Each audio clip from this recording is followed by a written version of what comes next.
ಇದೀಗ ತಮಿಳುನಾಡಲ್ಲಿ ಒಂದೇ ಪ್ರಶ್ನೆ, ಎಲ್ಲೋದ್ರೂ ಕೂಡ ಒಂದೇ ಪ್ರಶ್ನೆ, ಎಲ್ಲಾರ ಬಾಯಲ್ಲೂ ಒಂದೇ ಪ್ರಶ್ನೆ. ಏನಪ್ಪಾ ಅಂತಂದ್ರೆ, ನಟ ವಿಜಯ್ ನಿಜವಾಗಿಯೂ ಸಿಎಂ ಆಗ್ತಾರ, ಚೀಫ್ ಮಿನಿಸ್ಟರ್ ಆಗ್ತಾರ ತಮಿಳುನಾಡಿಗೆ ಅಂತ. ಯಾಕಂದ್ರೆ ಕೊನೆ ಕ್ಷಣದವರೆಗೂ ಈ ರಾಜಕೀಯದಲ್ಲಿ ಏನ್ ಬೇಕಾದ್ರೂ ಆಗ್ಬೋದು. ಅಂದ್ರೆ ಏನ್ ರಾಜಕೀಯ ಟ್ವಿಸ್ಟ್, ಮತ್ತೊಂದು ಮಗದೊಂದು, ಅಲ್ಲಿ ಬಂದ ಇಲ್ಲಿ ಬಂದ, ಅವ್ರು ಬಂದ್ರು ಇವ್ರು ಬಂದ್ರು, ಅವ್ರು ಸೇರ್ಕೊಂಡ್ರು ಇವ್ರು ಸೇರ್ಕೊಂಡ್ರು, ಇವ್ರು ಅಲ್ಲಿಂದ ಹೋದ್ರು ಅವ್ರು ಇಲ್ಲಿಂದ ಬಂದ್ರು, ಏನ್ ಬೇಕಾದ್ರೂ ಆಗ್ಬೋದು. ಯಾಕಂದ್ರೆ ನಾವು ಅದನ್ನೆಲ್ಲ ನೋಡಿದೀವಿ, ಇವನ್ ಕರ್ನಾಟಕದಲ್ಲೂ ನೋಡಿದೀವಿ, ಬೇರೆ ಕಡೆನೂ ಅಬ್ಸರ್ವ್ ಮಾಡಿದೀವಿ.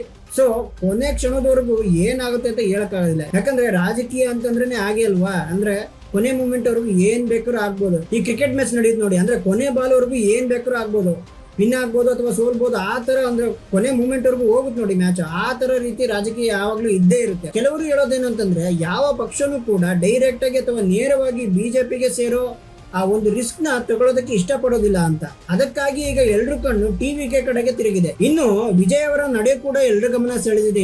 ಇಲ್ಲಿಯವರೆಗೂ ಅವರು ತುಂಬಾ ಶಾಂತವಾಗಿ ಅಥವಾ ತುಂಬಾ ಕಾಮ್ ಆಗಿದ್ರು, ಒಂದು ದೊಡ್ಡ ರಾಜಕೀಯ ನಾಯಕನಂತೆ ನಡ್ಕೊಳ್ತಿದ್ರು ಅನ್ನೋ ಅಭಿಪ್ರಾಯ ಕೂಡ ಕೇಳಿ ಬಂದಿತ್ತಲ್ಲಿ. ರಾಜ್ಯಪಾಲರನ್ನ ಭೇಟಿ ಮಾಡೋದು, ಬಹುಮತ ಬೆಂಬಲ ತೋರಿಸೋದು, ಮತ್ತೆ ಎಲ್ಲಾ ಪಕ್ಷಗಳ ಜೊತೆ ಮಾತುಕತೆ ನಡೆಸೋದು, ಇವೆಲ್ಲವೂ ಕೂಡ ತಮಿಳುನಾಡು ರಾಜಕೀಯದ ಹಾಟ್ ಟಾಪಿಕ್ ಆಗಿದೆ ಈ ಇವತ್ತಿನ ಪ್ರೆಸೆಂಟ್ ಸಿಚುವೇಶನ್ ಅಲ್ಲಿ.